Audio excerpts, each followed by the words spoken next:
I feel like as an industry, we've neglected. I think Um, we've been bad at it for a long time, not just in yeah, the modern era. I think we have never, especially the print side, we've never been good at tooting our own horn. that's such a good point in surfacing the kind of value that you bring to the community. And it really is a value and a value proposition. Tell me why someone should care. Why should they pay to support you? And it's always, honed in on that supporting local journalism. But what is that thing that you do best that no one else does? Welcome to the News Nirvana podcast. I'm your host, Nick Parker. The News Nirvana podcast features conversations with media professionals from across the country, highlighting our ever-evolving business models and showcasing the strong and effective journalism produced each and every day. This podcast is made possible to you by the generosity of BLOX Digital. BLOX Digital empowers content producers to connect with their worldwide audiences at scale and continuously transform to achieve their business goals. Contact BLOX Digital today to learn more about how they can help you thrive. Connect with them at bloxdigital.com.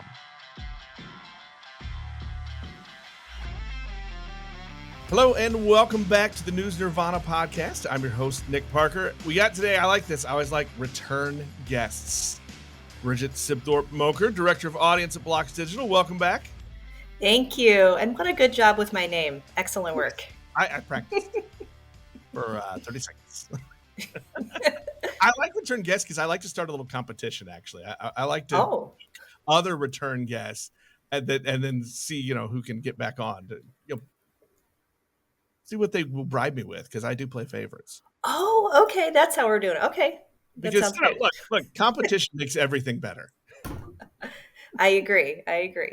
My wife and I just celebrated our 25th a few months ago, and we are strong believers that competition is why we last.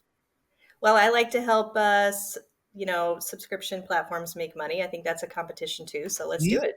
See? Well, and that's exactly what we're going to dig into. I like that. Well done on the segue. Well done.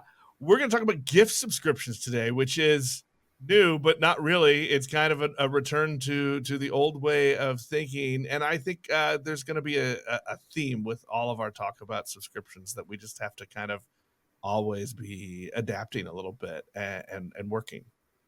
Yeah, absolutely. Yeah, I couldn't agree more. I mean, this is we've kind of reached this new era where things are changing very quickly, and some of these old ideas are really worth bringing back. Yeah, exactly. I feel like, the last maybe 3-5 years, I think there was a lot of focus on newsletter subscriptions, a lot of focus on establishing the paywall on our website so that people can get in there.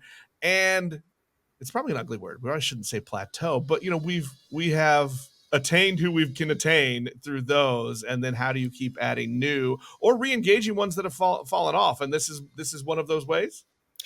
Absolutely. That's such a good point. I think, to your point about always adapting, when you run a certain sort of paywall structure, even though you invest time and money into that, the thing that worked for you a year ago, 2 years ago, 5 years ago is not what's going to work for you today.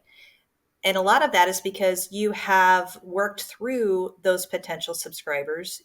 Of course, to your point, we need to re-engage them. But once you convert that set, then it's time to, open things up and look in other places. So really important to be agile right now. Yeah, so let's talk about specifically the gift subscriptions and people giving that out as a way to bring other new subscribers in. Yeah, absolutely. I mean, gift cards, gift subscriptions has been around forever. I mean, people have been doing that forever. And I think it's, a really interesting play now because the world has changed and because dynamic paywalls has really changed the outlook for, even the most mature subscription brands. So, when you look at those that have done a paywall for a while and they've really they've caught all the low hanging fruit and they're looking for new users to get at the top of the funnel. Gift subscriptions provides a way to reintroduce people into the ecosystem to get them hooked. and they're a paid subscriber. So it's a great way to bring new people into your brand without compromising your goals of subscription, without lowering your paywall, and letting people have too many free views. Right. And I think it's curious to me because it's not something I thought of before. And it took a little bit of talking to you before we started recording to be like, oh yeah, we did used to do this, but it was when it was, you know, delivery or mail subscriptions, right? And Absolutely. since we're talking, digital subscriptions now a lot. I don't know why it took my brain a little bit to register that. Oh yeah, we can do this, Yeah. and it works. Absolutely, absolutely works, and it's been really exciting to people because at the newspaper, the publisher level, you can choose whether you want a 3-month gift and an annual gift, and that can be a nice chunk of revenue in that holiday season when you're really looking to build that up. But you're also getting those new eyeballs at the same time, so it's really great. But I think the important thing about gift subscriptions in 2024, 2025 is really thinking about that user experience. So it's not just, you put out a form on your website, then you have to do a bunch of back end work to set things up. So the interesting thing about the block solution that's integrated with Audience Plus is that it's all automated. So you can choose the date that somebody gets that email to redeem their subscription. They can regift it actually if they'd like to, but all of that's automated. So there's not a bunch of setup work on the back end that you're going to have to take care of. I was ready for a whole Seinfeld regifting reference. Uh, well, talk about that user experience part because I think that is important, and what you're talking with publishers about, like that they need to think of as they make that pitch and they push it out. Yeah, absolutely. So, at Blocks, we've worked really hard over the last few years to achieve this frictionless user experience for purchase, meaning we ask for as little information as possible. We want the user to be able to see that paywall offer opportunity to purchase and be automatically logged in without leaving the page. And so we really wanted to take that spirit and put it into the gift subscription purchase so that we're making it really easy for somebody to give that gift and to purchase it. And then I think the publishers and audience circulation folks will like the fact that they don't have to, copy and paste a bunch of information in the back end to set that up. You Right. know, yeah, they could, of course. There's ways to help somebody redeem something if you get a phone call. You can check that something's been redeemed. There's emails that come with that with notifications. But that was a really important thing for us. I have a lot of friends that are still working in the newspaper industry every day, and I know that things are not any easier than they were, 6, 7 years ago when I was in the paper. And people are wearing a lot of hats. So it was really important to us that we make it easy for the papers to implement and to run this. What has some of the feedback been? Oh yeah, people actually love it at the paper, especially because they don't have that copying pasting that they used to have to do. People have found a lot of great solutions. People have found a lot of ways around this, but at the end of the day, you just kind of need two pieces of information that are centered around the gift giver and the recipient, and having ways to separate that information and make everything secure and automated is really important. So it's been a nice extra boost in the cash flow, and the end users, just judging by the usage, have really enjoyed the experience. Have you and I know you can't give away total numbers, but I mean, like, what kind of boosts are people seeing? I don't have a lot of great numbers on that because we launched it right after the holidays last year, but I'm really excited to see with more papers using the solution this year, how we do. Yeah. Um, well, I kind of want to go back to the beginning of this conversation a little bit because I want to hit kind of that overarching theme of constantly be adapting and where not just the gift subscriptions, but where these other ideas kind of come from and what you're helping publishers kind of think about as they look for, because we can only push a newsletter for so long, and then we've got to do something a little bit different. Right. Oh, I love that. I mean, thinking holistically about the solution is really, really critical because every paper's different, every group's different, and it's not just papers that are using Right. solutions like Audience Plus and subscriptions. We have some folks doing membership models. We even have some broadcasters doing live stream subscriptions. But to your point about thinking about this holistically, there's there's this there's this movement toward dynamic paywalls. In fact, just last week there was an INMA masterclass on subscriber acquisition, and it was really great to see all these brilliant minds sharing different information. And a lot more folks are using dynamic paywalls now. But like I mentioned, the more mature subscription organizations have really, really clamped down their free views, which is important. You need enough people to see your offers in order to, get the purchases that you want.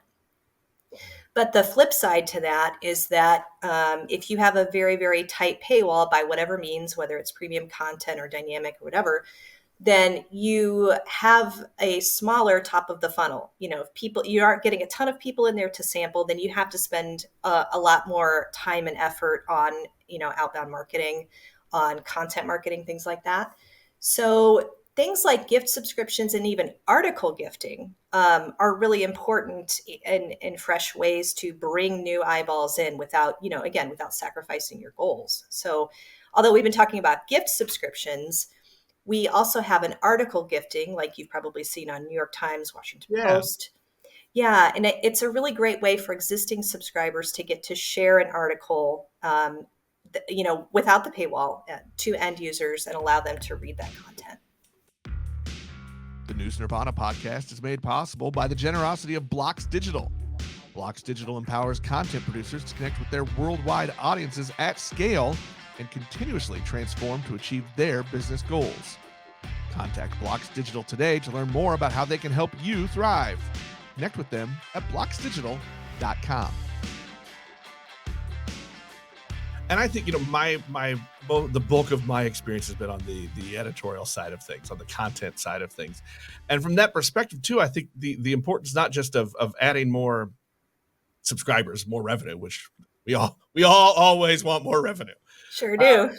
But I think sometimes too we have to remind people that we're there, right? Right. And that we're in that community, whatever it is that we're covering, and whatever way that we're covering, and whatever medium or channels we're using. But just to remind people that we're there and the work that we're doing. And sometimes that's as easy as, hey, check out this article, check out this video. Oh yeah.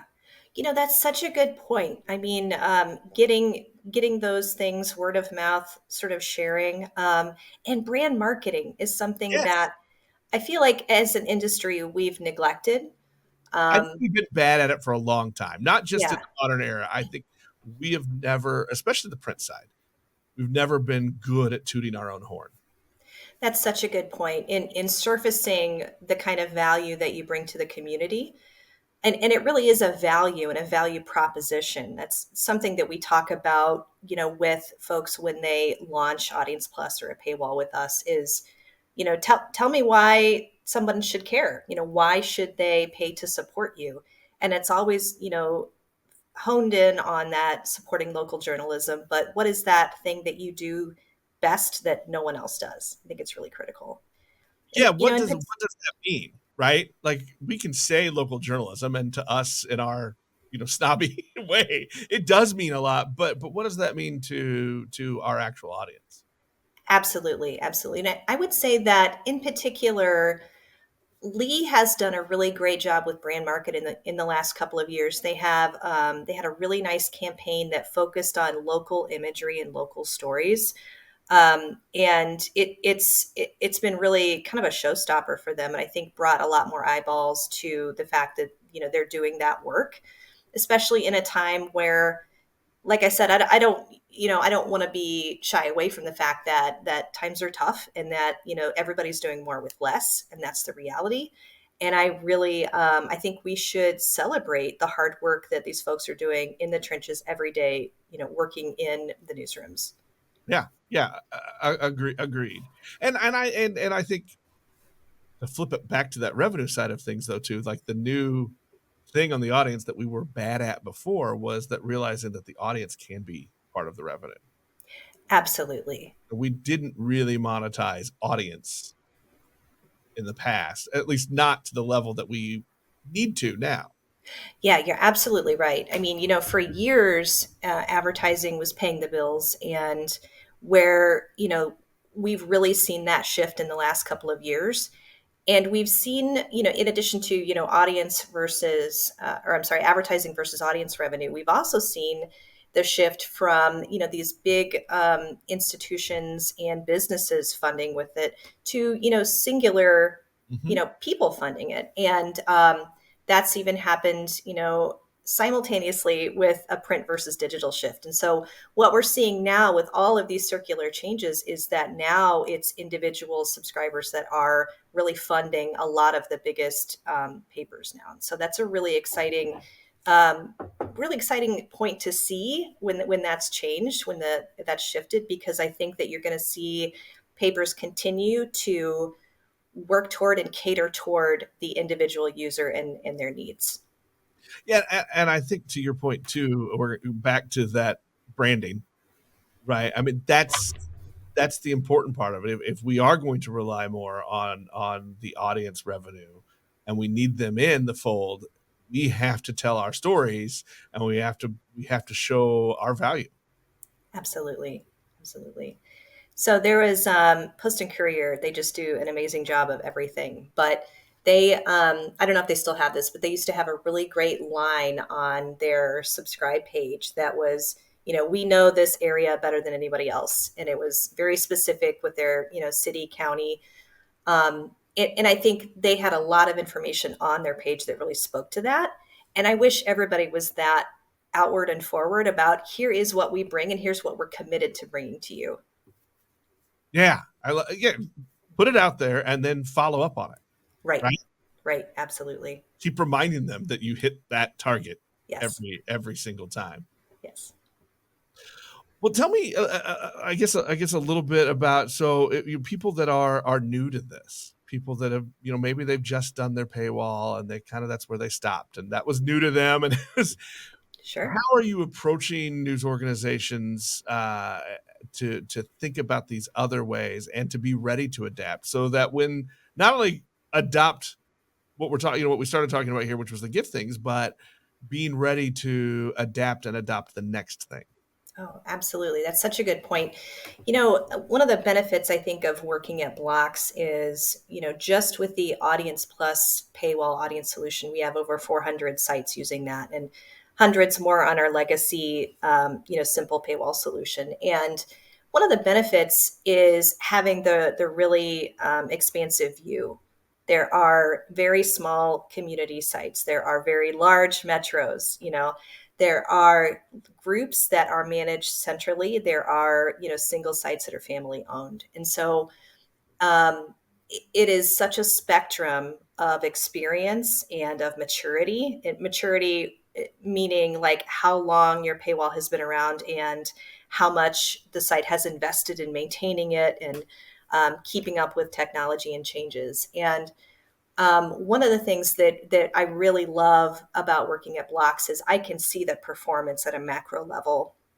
And so when we talk about things like best practices and when we add new features, we're not only looking at what others are doing in the space and outside of media to see what are the great ideas from subscription that we can steal elsewhere, from Hulu, Netflix, but we're also looking at how people are using the software today and are they making money. At the end of the day, that's my objective is to help these papers make money to be sustainable. And so when we're looking at wherever you're at in your progress, there's always things to catch up on and things to do.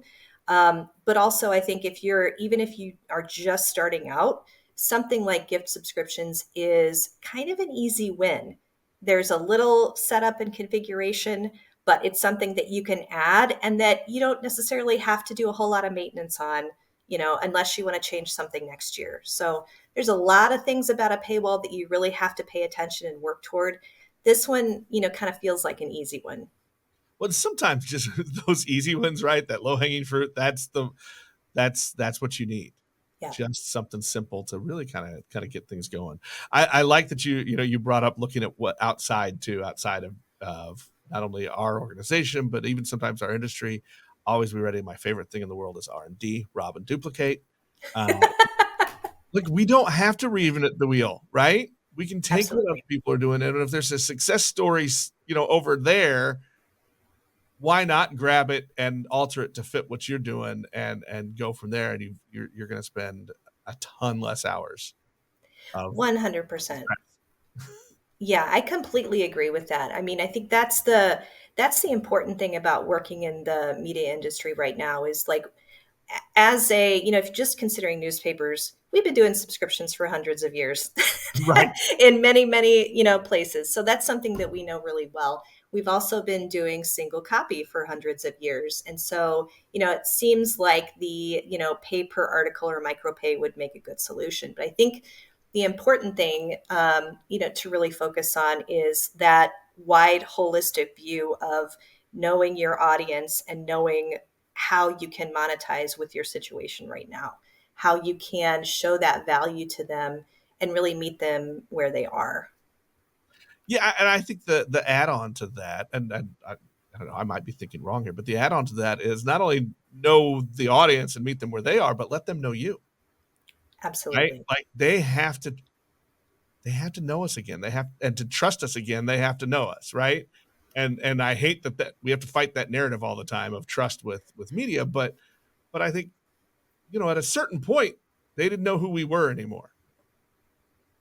Yeah, I completely agree. And that's a tough one. I see, like I said, I still have friends in the industry. It's been a long time since I've worked in a paper, but I think that helps me to keep grounded. And I think it's really difficult, especially if you're in a smaller area that is working through a lot of the opposing narratives politically, just the climate of what we are working with today. But to your point, I mean, we have to, as an industry, show people that we're your neighbors. We go to the same grocery store. We all live and breathe this area. Our kids go to the same schools, and at the end of the day, we are part of the same community, and we want to help you see what's going on in that community. You can make the determination on what you think about this. We're just going to bring you the facts as we see them. Yeah, yeah, and I think just the continue to tell our brand stories is a huge part of that of letting them know, and then hey, maybe then they'll share it, right? Absolutely. They'll offer that subscription over again. Right. Absolutely. Well, let me ask you this: if people want to know, they want to know more. They want to reach out to you and say, "Hey, I don't know what I'm doing, but can I fix this? Can I add gift subscriptions in? How can they reach out and find you?" Absolutely. So there's a couple of ways. We do on our website, bloxdigital.com, we do have some information about this if you're just looking for a couple of bullet points. But I'd be happy to talk to you on email or LinkedIn. Um, I didn't plan for this question, and I should have. I'm going to ask it again. I felt like we were kind of hitting where we'd covered everything. Is there anything else you want me to hit? um, I'm looking at my notes. The only other things I had were kind of lame, like how to sell the gift subscriptions to your audience. It's the thing that always fits. I don't know that we need that, but that's the only thing that was on You my kind of list. hit it a little bit. Yeah. Yeah. Okay. Yeah. Okay. Well, Um, I'll ask you again if you want to. Like, so basically, just how do you want to reach out to you? Do you want them email? Do you want to follow you on LinkedIn? What do you want them to do? being in product, I try to stay out of like really super direct like email. Because usually people follow me or people start to hit me up for customer service. So could we maybe say like, yeah, I'm so sorry. Could we maybe say like how to learn more about it? Sure. Okay. Yeah. All right. Absolutely. Okay. Let me go You're back. the greatest, by the way. Thanks. I'm making up as I go.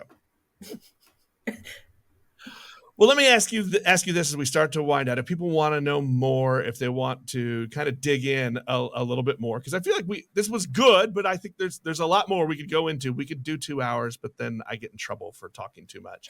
If people want to know more, where can they go? How do they follow what's happening with BLOX and their product? Absolutely. So you could visit our website, bloxdigital.com. We have, specific information about Audience Plus or gift subscriptions. We've also been putting a lot of good information out on LinkedIn, blog posts, and things like that. So check it out. All right. Well, I appreciate it. Bridget, thank you so much for coming back, for being a return guest. I'm going to make a list. I'm going to see who's been on the most, and then I'll send out some emails. You're going to make a list and check it twice? Yes. Well, is that what you're going to do? I am Nick. It is Christmas season. Excellent. Thanks so much. That will wrap us up for this episode. We'll talk to everybody next time. The News Nirvana podcast is available on Apple Podcasts, Google Podcasts, Spotify, or most any of your favorite podcast apps. The News Nirvana podcast is made possible by the generosity of BLOX Digital. Connect with them at bloxdigital.com. The News Nirvana podcast is produced by Fredcasts. Think, speak, act,